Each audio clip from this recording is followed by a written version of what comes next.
and I find the way that this team plays extremely interesting. They're not afraid to switch up who is where in the middle of a stinking match. That is something to behold. Mardor, of course, going with the jungle in game number 1. They switch Leche in the Mardor in game number 2, and that worked out extremely well. So who knows what types of shenanigans we're going to see in game number 3, because Central Sentinels are a wild card. They are not going to go down without a fight. They've shown us that much more than anything else. Well, they had an ace in game 1, but will they get just a 2 or a 3 in game number 3? We're going to find out now, as we do get DA Obsidian banning out the Viego and the Seraphine. Central Sentinels allowing the J4 up for the time being. Lucian's going to get banned out along with the Corki, which means either KGB's J4 or Ponygoat's Ziggs is going to be on the table. And it looks like they're putting more priority on KGB's J4 that has been played particularly well for KGB, leaving the Ziggs open for DA Obsidian to pick up. Okay, there's particularly well, Moose, and then there's 29, 9, and 96 in 5 games. That's obscene. Like, you don't want anyone. Like, what? Oh, okay. DA Obsidian saying we don't need the Ziggs, and they're not banning out the Diana. Interesting to see. Maybe I'm going to double check to make sure that wasn't like a misclick or something, Kendo, because I'm very surprised that the Ziggs is going to get banned out by DA Obsidian.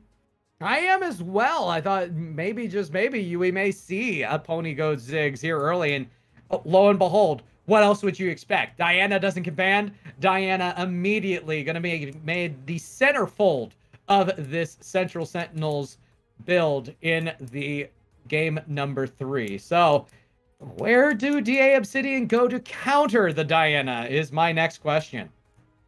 I mean, I think that there's definitely options open. Leche played really well with it, and they're going to pick up the Trundle. I mean, that's a solid pickup, regardless of what comp he's going to be in. Or regardless of what comp Central Sentinels has. It's a pretty good jungle pickup right now, so Trundle going to be the pickup for KGB. Definitely respect the choice, and now they need to pick up their second pick here that pairs well with the Trundle. I mean, they could go for a top lane. Ted Garcia doing decent with it, but it will end up being the Ezreal hovered and picked up potential flex pick for DAO. Yeah, it could be a very interesting build here. They'd have a lot of damage down, both with the Ezreal and the Trundle can do work on both trolling and bullying. And given the playstyle of KGB, sticking with the regular wards and going and face checking a lot of bushes, I throw in the fact that you can use your pillars to really zone out a few commits. I do like the idea of KGB on this Trundle, especially against the Leche Diana. Well, most likely the Leche Diana. We already know this Central Sentinels team, by far unpredictable. Resh is going to be the pickup here for Central Sentinels.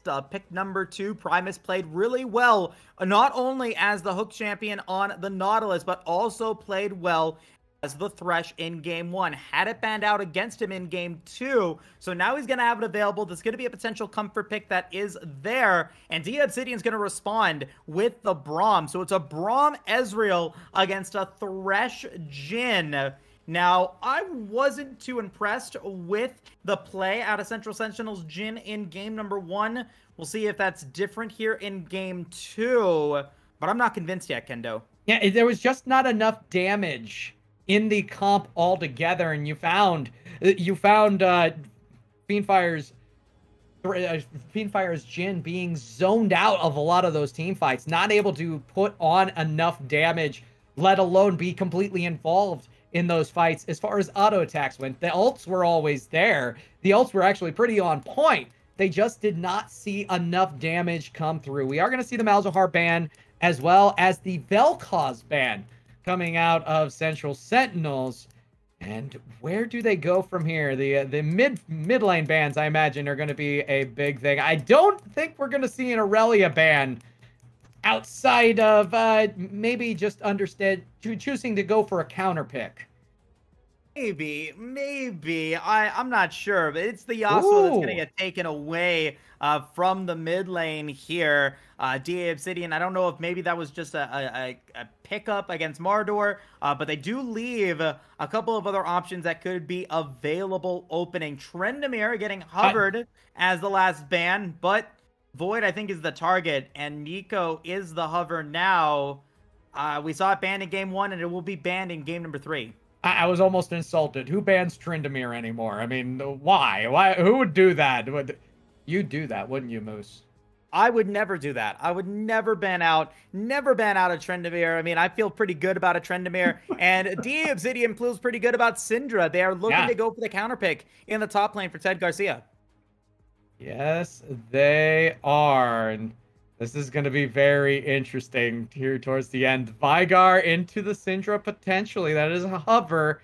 Has not been secured yet. I like the zoning potential. I like the cage. Double cage brothers with Thresh and Vigar is always an extremely interesting thing. And yes, that will be the pick here. So you have a lot of sustained zoning between both the Thresh and the Vigar. Then a lot of burst damage as well. Throw in the Urgot. Oh, this is going to be good.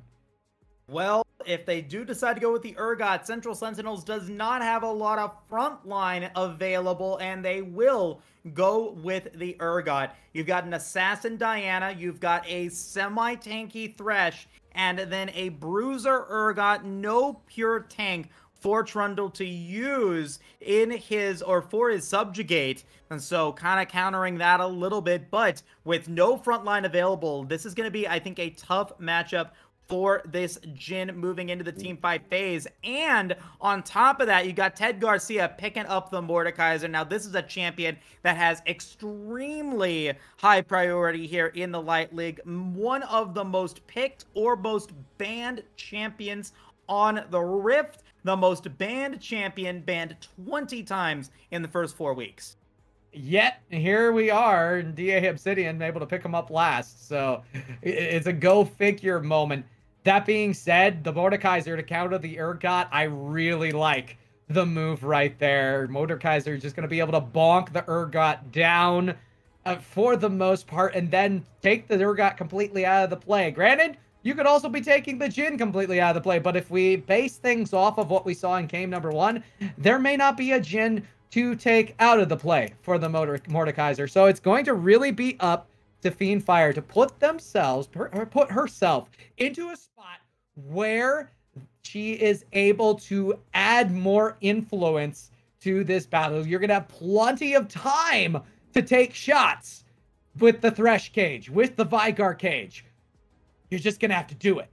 I'm looking right now to see what stats the Mordekaiser has for Ted Garcia. He has only played him once, and that was against Zenigma Eclipse last week. He played 7-4 in that game. So, I mean, we're not coming into this game with like, oh, Ted Garcia is a 75 for an 80 assist Mordekaiser. He's just a 7-4 Mordekaiser right now, Kendo. So he's gonna have to prove himself as the top laner and redeem himself from his last game performance, because it definitely left a lot to be desired in game 2.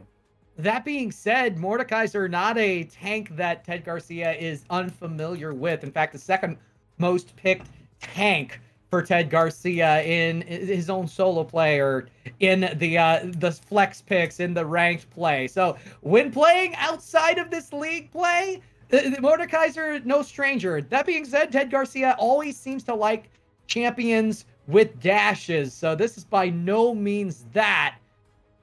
That being said, I still like the pickup. I like the idea of having even more magic damage behind what they are trying to do. You have the magic superiority and the poke from Syndra as well. There's a lot of damage. They don't need to be too tanky with the nature of the way Central Sentinels have gone, and they're going to have a little bit more sustain. The thing that they're going to have to make sure that they don't do is find themselves in the middle of a double cage or overcommitting themselves onto a Diana when the Thresh and the Vigar are nearby, because that can very quickly counter out into a team wipe, potentially, if they go in too hard. Well, I mean, for Ted Garcia, like, I'm thinking, my thought is you Death Realm the Diana. You Death Realm the Diana in the team fight. You get him out of the play to be able to use that Moonfall effectively.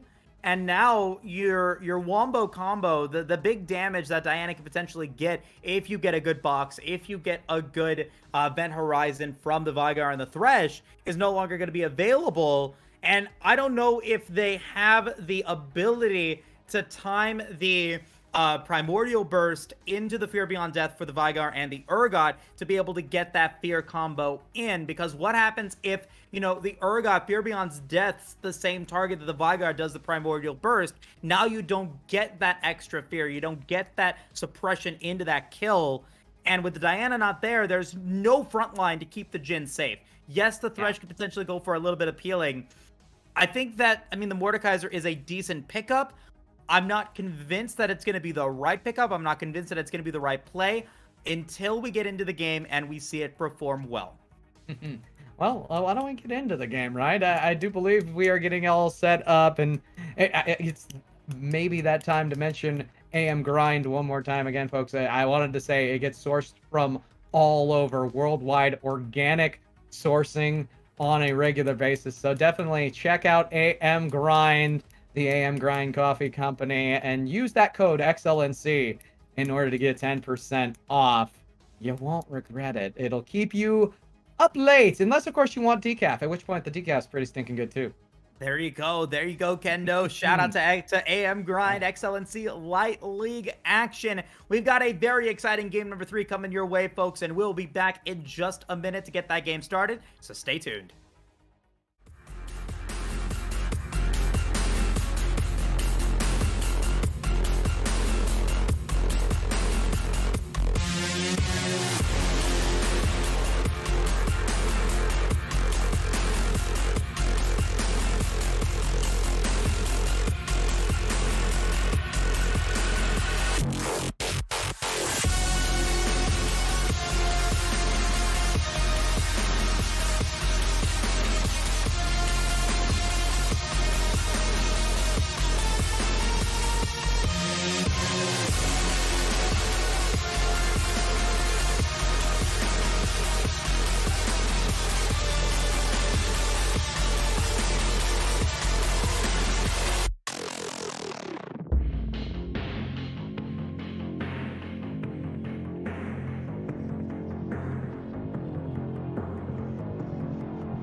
All right, everyone, welcome back. Excellency Light League week number 5 is coming to a close, Kendo, but not before game number 3 between the Central Sentinels and Divine Ascension Obsidian. Kendo, game number 2 was a banger, and game number 3 is looking to not disappoint. No, it will not disappoint. And already, shenanigans. Central Sentinels. You know, this is my kind of team. I'm going to be perfectly honest. No bias whatsoever, but if you're a team that's willing to jump in and invade your opposing buff every single game, chef's kiss. Mwah, you say. Yes, mwah. Yeah, muy magnifique, as the cool kids would say. But shout out to DAO as well, dropping off that ward. They know that Leche is going to be starting topside now. There is no way that he's going to be able to stop that at this point. So definitely good positioning there. However, as we get into game number 3 here, folks, I mean, there's a lot of expectation now. CST was able to take the first win off of DAO, and they could have a major play here in game number 3, take this win and really force DAO into a tough position. This is a big game for DAO if they want to keep that top seed. I completely agree with you. And what we saw out of Central Sentinels in game number 2 was extremely impressive. And I think there's just the same amount of comboage when you look at everyone on the Rift and you look at this team comp and zone people out. You can find Farmer Ben with the ult, and this is going to get very dicey early for the Mordekaiser. Yeah, Mordekaiser getting chunked down. Nice dash into that stun. Farmer Ben being able to use that extra passive damage very quickly early on. But we know Mordekaiser can be extremely potent as we get into the team fight phase, as we get into the laning, or once he gets that Rift Maker. So allowing a little bit of punishment now is fine, but he's got to be able to play consistent. He's got to be able to continue to play well. Meanwhile, looking at the jungles, we've got KGB in the area, maybe looking to go for a gank against Fiendfire and Primus. Nope, gonna go back over to the Grom. It is a topside clear coming in from both teams, but it is DAO looking to be able to get to the bottom lane first, as Leche is still on his red buff. Indeed, and gonna be normal KGB material. Already looking for the gank. Head low. I don't think there's too many wards down there. Might be able to get an effective gank early. Yeah, this would be huge. The Pillar of Ice is there, and Corey JJ is ready to go in. Fiendfire does get hit by the Frost Pillar. Will have to use his Flash to get away. Does get stunned, and then Primus gets stunned as well. Flash is used, heal is used, and Leche is going to try to move in, but he cannot get the Crescent Strike to land onto anybody. Meanwhile, on the top lane, Ted Garcia taking a lot of damage against Farmer Ben, but will be able to survive. So all in all, 4 summoner spells getting used against the bottom lane in CST. That is really nice for both these teams, both for CST for getting out of it. But at the same time, you also saw, as you said, a lot of summoner spells being used here early. Corey JJ did not get that shield up in time and got chunked a little bit. This may be the time to look back, though.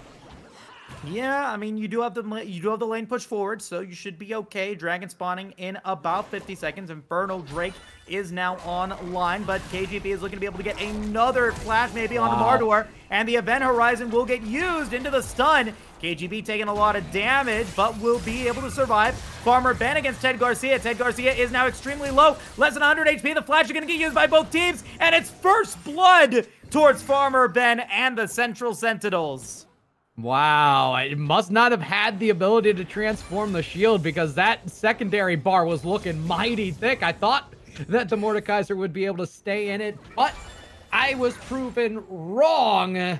You got the Urgot with the first blood, and I don't think Urgot is the type of character you want roaming the Rift early on. So we do go back to the replay here. Ted Garcia trying to hold their own, and we see the camera view here in the mid lane, but I wish you could fit. Yeah, so the shield was used prematurely by Ted Garcia as we pop up into that fight just a little bit late. Now I understand why that secondary bar was so fat. Maybe just a little bit too soon used early in that fight. Yeah, and I mean, looking at it as well, Leche was able to get an early kill on KGB, so that's going to put him into a little bit of a deficit early on. The Diana putting in work. The Event Horizon's going to land onto Void. He's going to get hit by the Flay, and now he has to be able to avoid the hook. Doesn't avoid it, even uses his flash, but will be able to survive. Does get out of that one with KGB bringing in the much-needed assistance. Corey JJ now looking to be able to get a kill maybe onto Primus, but with Leche in the area, they know that they cannot go after it, so no one goes down. Summoner spells get used, and it's CST that's still in the lead. It was really good stuff yet again. CST looking to take some domination on the Rift early, and the more you can take KGB and put them out, the better off we have seen you are going to be. Ted Garcia, this is going to be an interesting fight. This is prolonged. Yeah, this is the Death Realm. Farmer Ben will die in that play. And now Leche is looking to get the kill on Ponygoat. He is not level 6, so Moonfall is not there. He will get chunked out a lot as the Ignite gets used. The hook is going to land on Ponygoat, and now he's going to have to flash away into the exhaust. The heal is there, and the Frost Pillar to disengage. So, DAO is able to get a kill in the top lane, but now Summoner spells used by Ponygoat in the bottom lane. I'm going to be interested to see that top lane fight again. Of course, it was in the Warp Realm, but I'm baffled that Farmer Ben almost just didn't even engage towards the tail end. I realize you're running, and you reach the edge of that zone, but to not auto-attack at all, I found very uncharacteristic. Looking to go in on Ted Garcia to get a return kill, and is able to convert it. So they do get a 1-for-1, prolonged 1-for-1, as a return to lane for this Urgot.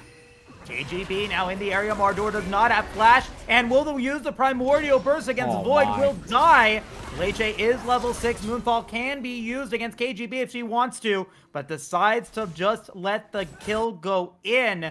Nicely done coming in from DAO to get another kill against a very scale important champion in this Veigar. Yes, and you want to... I do think that this mid lane battle is going to be the most critical one on the Rift for these two teams. You're going to see KGB going to it very often. That being said, KGB just going level 6 right now on the Trundle. You can gank too much. And I do think KGB is going to have to focus a little bit on the farming. They're going to catch Primus out. If Primus gets out of this, that is a miracle work. It's not going to be a miracle here, Kendo, as KGB will secure the kill. Ted Garcia again in the thick of it against Farmer Ben. The Death Realm is ready to go this time, but now Leche is in the area. This will mean the DAO does get the dragon, but will they lose anything outside of that one as the Moonfall lands? Ted Garcia will avoid the damage from that Moonfall as he goes into the Death Realm against Leche, and Leche will go down, but Fear Beyond Death is used, and Farmer Ben will avenge his fallen comrade. However, in the bottom lane, Ponygoat and Corey JJ wanted to kill onto Fiendfire. Unfortunately, the Q hit from Corey JJ does not land, so they will not go down. However, it is a 1-for-1 play in the top lane, and the dragon gets taken by Divine Obsidian. Yeah, and if your DAO, outside of the dragon being taken as well, you like that trade. The more you can put Leche out, the better off you are. And we do get a replay of that top fight yet again. Having the ultimate is of the ultimate importance here. And Ted Garcia just waiting, oblivious to Leche on the way in. But once in the Death Realm, Mordekaiser is such a beast to take care of. He is indeed a beast. He will be able to secure the kill onto Leche, who does use that flash a little late there. And trying to be able to survive the obliterate damage will be enough to secure the kill. However, It's now Farmer Ben, 3-1, already has the Tiamat ready to go, and is looking to dominate this lane here. Obliterate damage is still a thing, and tries to be able to get away. Farmer Ben, a lot of damage, is going to miss the headbutt, and now is in a bad spot. Flash is going to get used, and now KGB along with Void are all in the area to take on the Urgot, and it will be a shutdown against Farmer Ben. The commentator's curse coming through for DAO. But you're starting to see classic DAO. They're rallying together. They seem to be working some of these neutral objectives and finding priority with these ganks, the teleports coming in, etc. This is still dangerous times, though, here in the Herald Pit. Bardor and Primus are all in the area. The Event Horizon's going to land on a Corey JJ. He does not have Glacial Fissure out just yet, and the teleport is going to get used by Farmer Ben to get into the fight. So no one gets the Rift Herald just yet. However, it is going to be both summoner spells down for Farmer Ben, and now Ted Garcia maybe a little bit out of position. Pony Goat up against Fiendfire in the bottom lane, wanting to be able to secure that kill, cannot get it. Ted Garcia putting into the Death Realm is trying to get the kill onto Leche, but cannot get it. And now Pony Goat is looking to dodge, he can't, as Fiendfire is able to put the curtains in onto Pony Goat. Well, the stage is set, and Central Sentinels will continue their dominance in team fights from game number 2. If they have more than one in the battle, it seems to be something that they will win. And now they're going to get the Rift Herald on top of everything else. That is a Rift Herald given, and I get the feeling that one may go to an already vulnerable top lane turret. Yeah, already with 2 turret plates remaining, looking to be able to get that one done. Ted Garcia, what are you doing, buddy? You're all alone as the Rift Herald gets spawned, and they're looking to get some extra credit as well against the Mordekaiser. Primus will miss the hook, but we'll see where Ted Garcia is at with the tower now down. Ted Garcia has no way of getting out of this one. Death Realm is not active. He is looking to go for the 3v1. The heroics are not there, and it's going to be Leche taking the kill. I don't know what's going through Ted Garcia's head right there, because you cannot overcommit. You know that the Rift Herald's being taken. You know that you are in danger, and instead of Ralph Wiggum in the night, it is Ralph Wiggum in the gray screen, and not the move for Ted Garcia in the top lane. Fiendfire looking to be able to get something onto Corey JJ, and we'll make it a 1-for-1 as the tower does secure the kill. Yes, it is going to be Podigo being able to survive, but now in the mid lane, Mordor going to be up against KGB. As long as the rest of CST is in the top lane, they are fine to do so. It is going to end up being a little bit of a, not a misplay from KGB, but not being able to secure the kill as Pony Goat able to get a couple of turret plates down in the bottom lane. Kendo, I can't believe all of the early game pressure that both these teams are bringing to the table. It's just CST that's doing it better. Void getting the kill in the mid lane against the Vigar. You can tell both of these teams have been playing for the past 2 hours, because there are little mistakes here and there. I'm looking at Pony Goat, and I am seeing the stud that could carry this DAO squad. But I don't have time to speak. This is going to be an interesting Dragon fight. Yep, Ted Garcia going to put Leche into the Death Realm. It looks like, again, this time, it will be the shutdown. Ted Garcia does not get it in the Death Realm, so he doesn't get the extra stats. Pony Goat is going in for Farmer Ben, and they look to go in for the stun. They will get it with the nice E ability from Void. AGB and the rest of the DAO squad in the area with Curtain Call getting used by Fiendfire. No one will die. Primus is going to avoid or not going to get the hook thanks to Corey JJ blocking it, but now it's the rest of DAO looking to be able to get the dragon. Farmer Ben is in the area, cannot get it, and it's KGB that secures the dragon with Pony Goat getting the kill, and they want more as Mordor is not going to be able to get into the dragon pit. It's a Cloud Soul activated. The disengage will happen. The dragon is secured for DAO, and they take the kill lead. This soul, I don't know that it favors either team specifically. So this may end up being a focus on the Barons, a focus on that second Rift Herald to really take full on control. DAO may just give up the next Drake. Who knows? I'd like to see where they're going with the vision side of things. Of course, the Drake pit firmly in control of DAO here. But as far as topside vision goes, there's not much to be had. Beanfire out of position, and KGB should be able to secure this one. He doesn't have Subjugate ready. A nice Lantern coming in from Primus, gonna be able to keep him alive. But speaking about vision there, Kendo, that's something that was really not utilized correctly, I feel like, from DAO. They were really, I felt like, out of their element, and several members less than 10 CS at the 15-minute mark. Now, almost everyone in double digits right now. Look at the vision that was on the Dragon Pit in that last fight. They knew what they were doing, and it's going to be that control that they're going to need to win this game. I seriously think that this is example number one of why KGB is such an integral part of what DAO does so well. Because you see, you're looking at the vision score, and there is KGB right there with the 18. This is very dangerous. Okay, Corey JJ been trapped twice. Pony Goat, the curtain call is there. That is 2 shots on, and Corey JJ is running for their lives. KGB, though, in the area. The hook will not land thanks to a great use of that wall of ice, that pillar of ice going down. Void with a nice use of his ultimate, securing the kill against the Vygar yet again, only with that Everfrost. I'd like to see Vygar's stacks that he has. I'm assuming that it's pretty low. And so that is a really good position for DAO to be in. Yes, you get the kill over to CST in that last fight, but when you put a Vygar down low, I mean, he's not going to be dealing too much damage yet. You have to respect the Syndra's burst damage, and so far, Mordor has not respected the burst damage and has paid for it multiple times.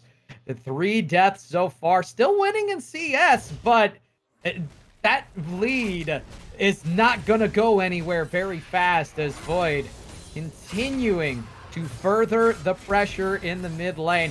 We've already said it multiple times. Void, one of the safest mid laners in Light League.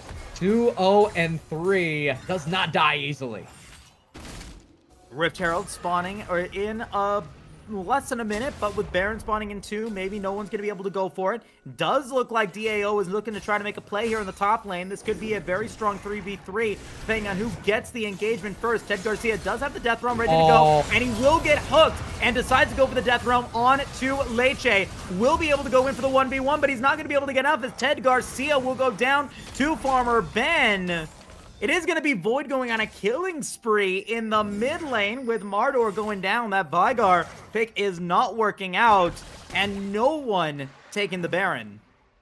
Not yet, anyway. Both teams really posturing to try to take priority over it. There is a 1.5 on this pit time before the Baron does decide to take Shelly completely off of the rift. And it looks like we did freeze there for a second. Oh, yeah, we are back, and it is going to be initiation here by Farmer Ben.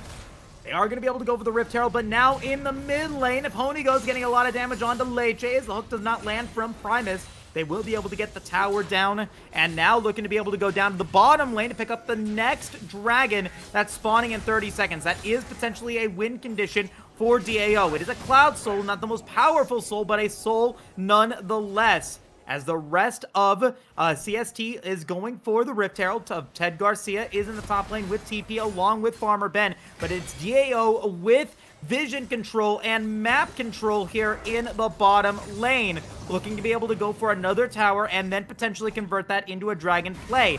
Ted Garcia up against Farmer Ben in the top lane. It is going to be the Rift Herald getting used by Farmer Ben, but there's not much that he can do as KGB gets shut down. It's going to be Ted Garcia being able to get the kill, so it is still a 4v4 play, and the Rift Herald is going to get basically nothing out of that play.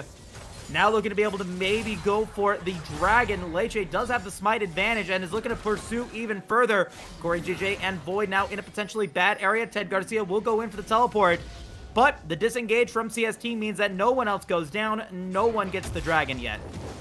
Not yet, but I like the decision to pull here from Ted Garcia. Potentially, they will decide not to go after it. The vision coming in handy. They see every member right there stacking up in the bush. This is scary, Kendo. Everyone is in the area. This could be a good moonfall for Lich if he's able to get it. And I'm looking to see whether or not it is going to be Farmer Ben going down into the mid lane to be able to get something. As Ted Garcia does go into the mid lane to go up against Farmer Ben in the Urgot. The Moonfall is there, and it's going to land on a 3. It's going to be a flash from Void to be able to get out of that one. But a huge E ability from Void. Going to be able to keep him alive, and a lot of damage as the Ezreal gets a kill onto the Diana, and the Trundle gets a kill onto the Vigar. Jin will take down Trundle, and it's now 3v3. Farmer Ben trying to be able to get anything out of Corey JJ, but it's not quite enough, and it's going to be the Syndra going on a rampage. It's going to be Ted Garcia with a kill onto Fiendfire. Primus survives, but DAO gets the 4-for-2 and the Cloud Drake. And they are going to be right there at Soul Point, taking the Blast Cone as well as Corey JJ. This was brilliant stuff, and it answered a question that we had going into it. Will the combination of cages bear good fruit? We go to the replay to find that out as the dragon is taken. Everything that could have gone right went right. The ult from the Diana into the double cage, rooting everyone in its path. They get multiple kills out of it, but sticking to it is Ted Garcia, bonking the way into our hearts and onto the screens, and Fiendfire out of the rift altogether. Huge play coming in from Divine Ascension Obsidian. They are now up in Dragons 3-0. They are only up in gold by 300 gold, but this looks to be a return to form for DAO. They are putting in the effort. They are putting in the work necessary to make this a great game for them, and they are putting CST on the ropes. I'm definitely excited to see what the Baron play has in store for us, as it does look like CST is in the area to go for it. 3 members of DSO in the bottom lane. Farmer Ben is maybe in trouble as the Pillar of Ice does land. Farmer Ben looking to be able to secure the kill, and maybe surviving will survive. So, not getting anything out of that play. DAO, not losing anyone either. Not losing anyone as of yet. Void is there on the flank. Well, this is going to be a good push towards that mid tower. I think they are going to be able to sustain through it, not allow an easy mid tower take. But the advantage is once again in the corner of DAO. Why? Because the vision. The vision is there once again. They are bullying here in the mid lane as Primus, Mardor, and Fiendfire are having to retreat. You throw in the fact that, once again, they have Soul Point. Not that I think it's a consequential soul in the Cloud Soul, but every single dragon buff does come in handy eventually down the road. And if you're not giving CST any, well, that's advantage you. And right now, I mean, DAO is in the 3-dragon advantage. They are looking to be able to close out this game. 1-1 right now between the Central Sentinels and Divine Ascension Obsidian. This is a huge game for both of these teams, and now Ted Garcia is running for his life. 4 members of CST in the bottom lane, and they know it because of the vision that they've been able to get it. And now they are looking to potentially go for the Baron themselves. DAO is in the area, but they will not engage on it just yet, as it does look like both of these teams are now in the area ready to go for this play. 4-0-6 on Void right now. 10 out of 16 kill participation with that Luden's Tempest, with that Seraph's Embrace, Kendo. Looking really good as DAO just continues to push up, maybe waiting for the dragon to spawn. Pony Goat, gonna be just fine. Yeah, Pony Goat gonna be just fine, and DAO able to go back to that old tried and true, making sure that they slowly but surely move the pressure up, making sure that they're warding along the way and making calculated decisions, trying to zone everyone off. That being said, vision from Central Sentinels, they aren't recklessly face-checking any bushes. They are keeping themselves and holding their ground and have really prevented any major pushes, whether it be for Baron or be that bot lane. Ted Garcia matching up with Farmer Ben yet again. Ted Garcia, though, gonna burn as much resources as possible down the other way. I mean, at this point, it's about making sure that you are not towards the Baron pit. If CST cannot get the Baron, they can't have that big objective available for this dragon fight.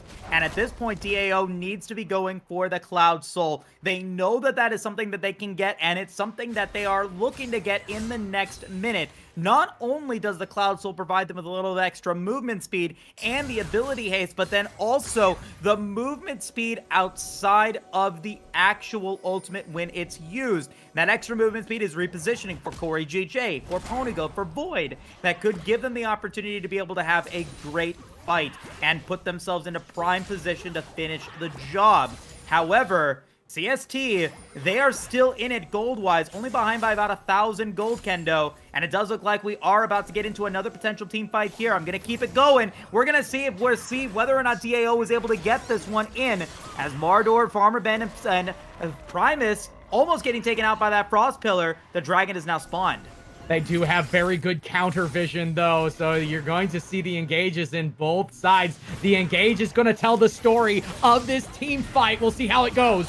Looks like the event horizon does not land onto anybody, but the dragon is now getting started by Ted Garcia. Mardor taking a little bit of damage, a lot of damage actually, as Ponygoat avoids the W from the Vigar. Trying to be able to deal what damage he can himself as the poke continues to come through. Gonna have to phase shift away from the event horizon, and now the engage is coming in. The dragon's gonna get taken by DAO, and now the fight is gonna really start as Farmer Ben is gonna try to escape. A beautiful event horizon from Mardor is gonna be able to keep the rest of CST alive, and he survives just barely. Corey JJ goes down, but now KGB and the rest of DAO are on the warpath with Mardor and Farmer Ben extremely low. No one dies yet for CST, and no one else goes down. DAO successful in getting the Cloud Soul.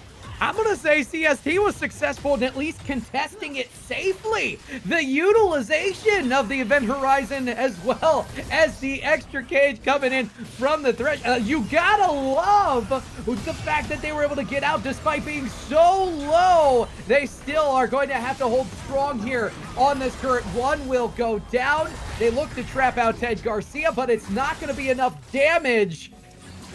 This is just sad times for CST as they are holding. They're bending but not breaking, but eventually this DAO pressure is going to finally break them. And so looking to be able to keep this up, DAO has the Cloud Soul. The next objective that they could potentially go for is Baron Nashor up at that Baron pit. That's gonna be potentially the game-ending fight if DAO is able to get it. Elder Dragon spawns in 433. We might not even get to that point in the game. But right now, I mean, it's a little bit of just a vision control being taken by Ted Garcia, looking to be able to do what he can to get some vision out of the way. But right now, Kendo, I mean, it's still just a very narrow gold advantage, and those dragons that DAO has, keeping them in the lead in this fight. That'll be exactly what they are looking to sustain.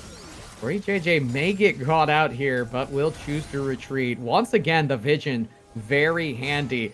That being said, Central Sentinels have a good grasp not only on the vision, but they are keeping themselves in it, gathering around this Baron. I'm interested to see where this battle goes because it feels like they're a little bit segment. Primus is looking out of sorts at times as they will get the turret here, but I'm not too sure about the decision making. That Mord is doing damage in the bot lane. Bottom lane is now the target for DAO. They know that they've got CST on the ropes, and since Ted Garcia has his teleport ready, he can be just fine doing just that. If anyone shows in the bottom lane, DAO can immediately go for the Baron and use that pressure to leverage even more kills, more objective control, and potentially a tower in the bottom lane to end the game. With Ted Garcia being able to get that inner tower to go down, it means that Ted Garcia could potentially just go to the top lane and be just fine. But both of these teams are playing exceptionally carefully. They do not want to let any extra fights come through, because if it does, it could mean Baron and the game. And that is some brilliant stuff. The back and forth between these two teams. The battle for vision right now in the river is everyone is taking everyone's wards out of play. That being said, Farmer Ben gonna retreat. Ted Garcia a little too powerful to deal with outside of the turret range. And now we're gonna see DAO looking to take over the Baron side of the rift. Next play is coming through. They are able to get the vision cleared out as Leche sees that 4 members of DAO are in the area. Ted Garcia is in the bottom lane along with Farmer Ben, so this could be a potential and traditional 4v4 if they do decide to go for it. Leche going in for the dash, did not get the Crescent Strike, so will not have that available for another 20 seconds. But going to disengage yet again. No fights going in just yet. They're waiting to see if they can get a stun from Void or a potential knockup from KGB. The Event Horizon does not land either, as the Scuttle Crab is potentially taken by Void, and it will be taken by DAO. So that's even more vision available for CST. Meanwhile, in the bottom lane, Ted Garcia up against Farmer Ben, looking to be able to keep that pressure up, making it difficult for the rest of CST to feel comfortable going in for that fight. So Ted Garcia going to disengage yet again as some members of CST decide to go back.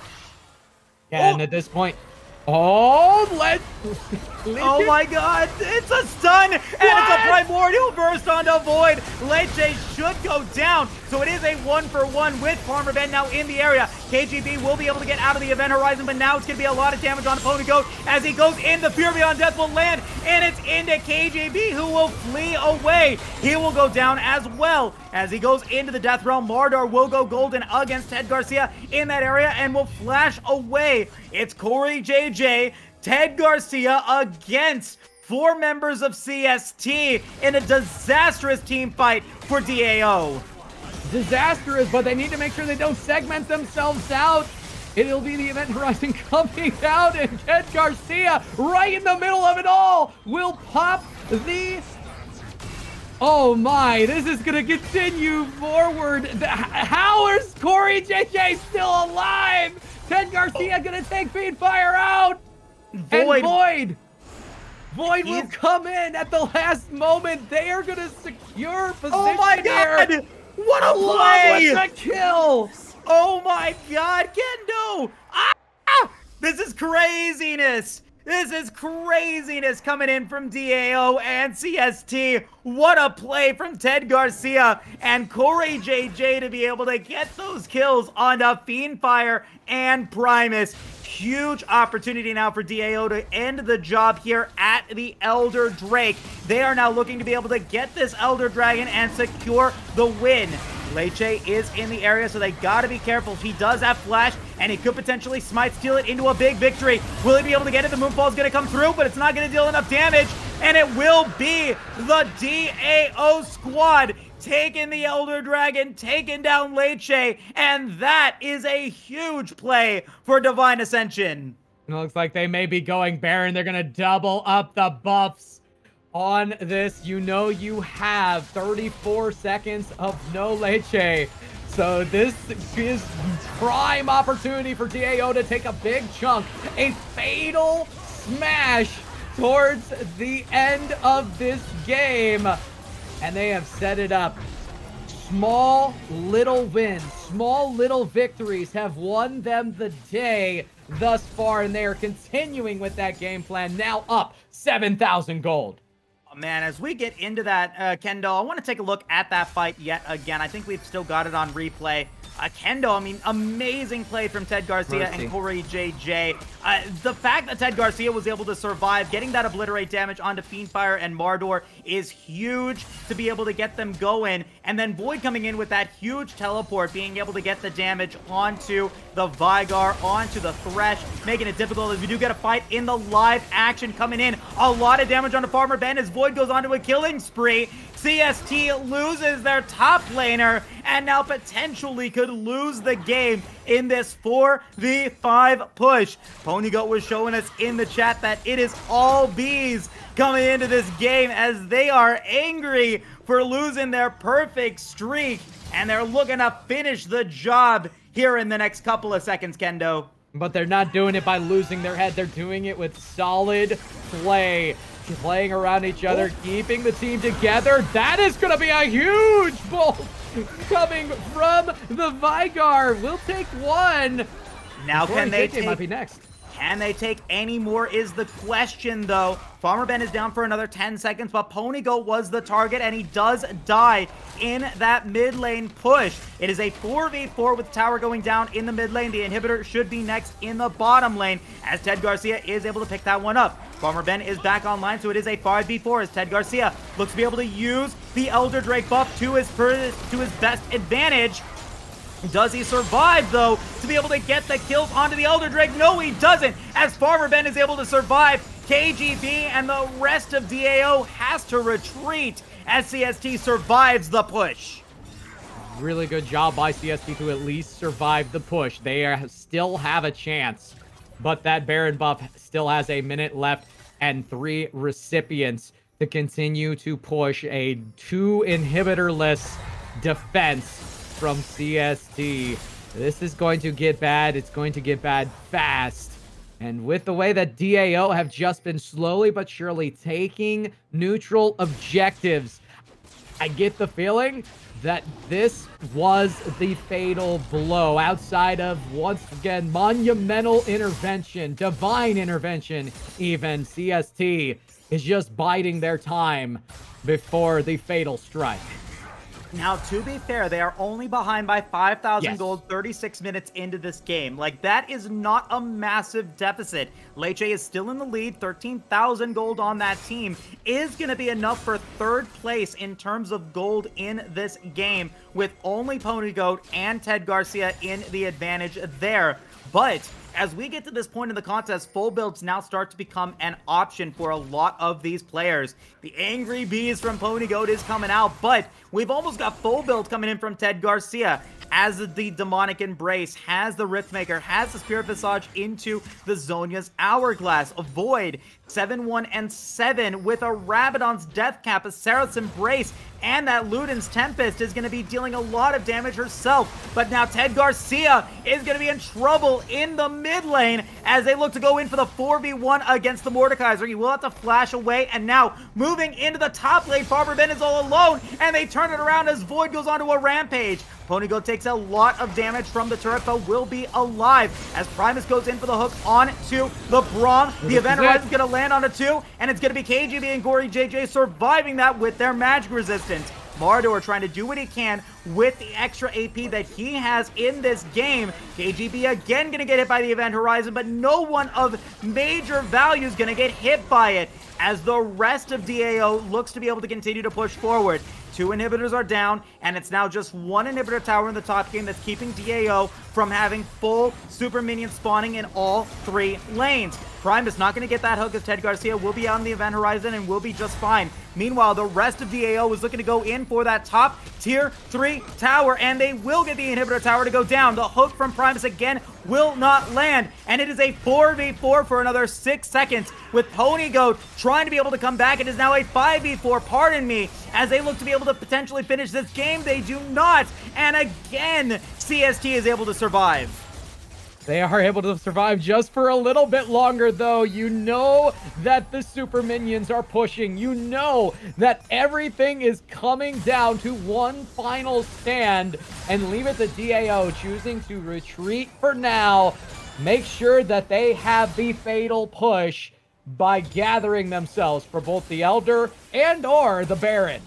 It's going to be a fight at Elder. CST needs to go to that fight, and they need to win it. And they're going to be in a big deficit. 7,000 gold in the deficit as we get another massive team fight coming in for the rest of this game. Who wins this fight is going to determine the victor of this 40-minute game. Primus is going to get chunked by Void, but will be out of that one just fine. Meanwhile, the rest of DAO is going to be taking a lot of damage onto the Elder Drake, but actually deleashes it, so will not be able to continue to keep that going. Meanwhile, Farmer Ben is still in the base of CST, looking to be able to keep these super minions from dealing damage. They will be able to keep that up for just a little while longer, but now they're looking to be able to get the fight as we get the curtain call into the Moonfall. It's a lot of damage onto several members of DAO, but it's not quite enough as Ted Garcia tries to be able to survive and will be able to survive the event horizon. The Elder Dragon, not even a contest right now, as the super minions now take 2 turrets. It's a backdoor, but only a backdoor from the minions as they continue to keep the pressure up. Mardor will go back as well because he has the ability to go in for that teleport if necessary. Polygoat is now extremely low in the jungle, and it will be Fiendfire taking down the Ezreal. Now 6 dragons are taken as Mardor goes in for a teleport. What are you doing, buddy? He just runs back to base. And Kendo, this game is not over. 40 minutes into the contest. Twinions, unite! As this is so close to being over, they do have the respawn of the 2 inhibitors, but this is not good. No turrets to be had left over for the CST squad. They need to win a team fight. They need to win it now, and they have nothing in the way of the materials to win it. So little heal cut as well. You're just looking through. Yes, you have an Oblivion Orb by the look of it. You do have the Chempunk Chainsaw over there on the Urgot, who hasn't been able to be involved in too many fights at all because they're too busy trying to keep the Winions off of the Nexus. So this is pretty much a free Baron, and the buff is going to be the critical hit. I don't know if CST comes back from this one. Like you said, now it is a second Baron buff and Elder Dragon coming through for DAO. CST, last time that this happened, had towers in their base. They had inhibitors up. Now, none of that is available. And on top of that, the Elder Dragon is still going to be active for 5 members of DAO. They've got Baron Nashor. They've got the Cloud Soul. They've got the Elder Dragon twice. And now they're looking to end this game. KGB looking to get a lot of damage onto the inhibitor as the rest of DAO looks to be able to push forward. Farmer Ben with a lot of health and will be able to survive a little bit of tankiness as it is going to be the Fear Beyond Death onto KGB. A beautiful event horizon is going to land as the rest of the CST squad looking to be able to defend this one. Farmer Ben with a flash into Corey JJ. Ted Garcia will take the kill onto the Vygar, but is now a 3-for-3. Lechi trying to be able to get the Moonfall, will try to survive. No, it's the Elder Dragon obliterating CST. A valiant effort for the Central Sentinels, but at the end of the day, it is going to be Divine Ascension Obsidian winning this series 2-1. What a game and what a set. I'm not sure what the longest game on stream is, but I get the feeling that this is right up there as far as light league competition goes, going past 40 minutes, 43 minutes to be exact between these two teams. And let's give Central Sentinels credit where Central Sentinels deserve it. They stuck in it, they stayed with it, and that last team fight, despite not having anything in the way of turrets to help them, was about as close as a team fight as we've seen throughout the night. So, well done, Central Sentinels. That being said, Divine Ascension, once they get going, once the machine is running and they have all that extra vision, they make such good team decisions, entering the team fights, the safe plays, making sure that they don't overpress the issue. And then we saw the most pivotal moment where you had Void come in off of a TP and take what was a -3 death issue and turn it around into a substantially even trade between the two teams in and around the Baron pit. That doesn't happen without the vision. That doesn't happen without the extra warding. And it was the vision that created for DA Obsidian throughout the night.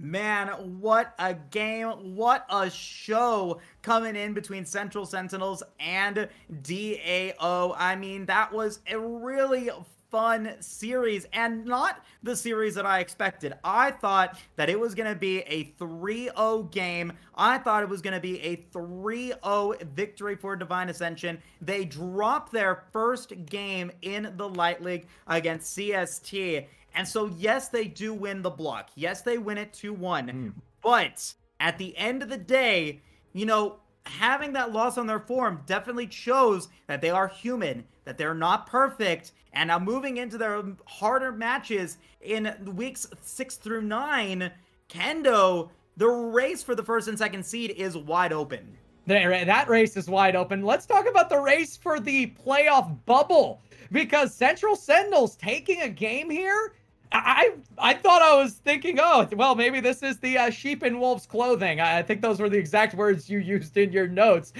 This team looks like, hey, we're 5-7, but we don't know. We don't really have any super impressive wins.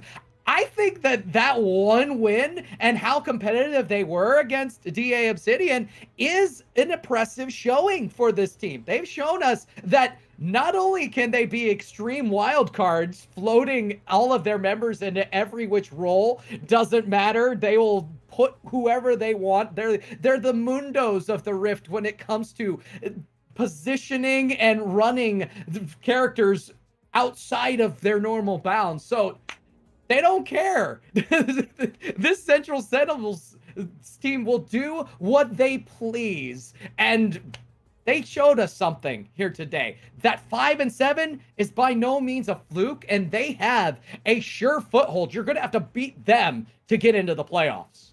For sure, for sure. I mean, it was a, like you said, a really great performance coming in from CST. Very impressive at the end of the day. We are going to take a quick break, and then we're going to get into an interview between the winners of this game, Divine Ascension Obsidian. We're going to be back in just a moment. See you guys shortly.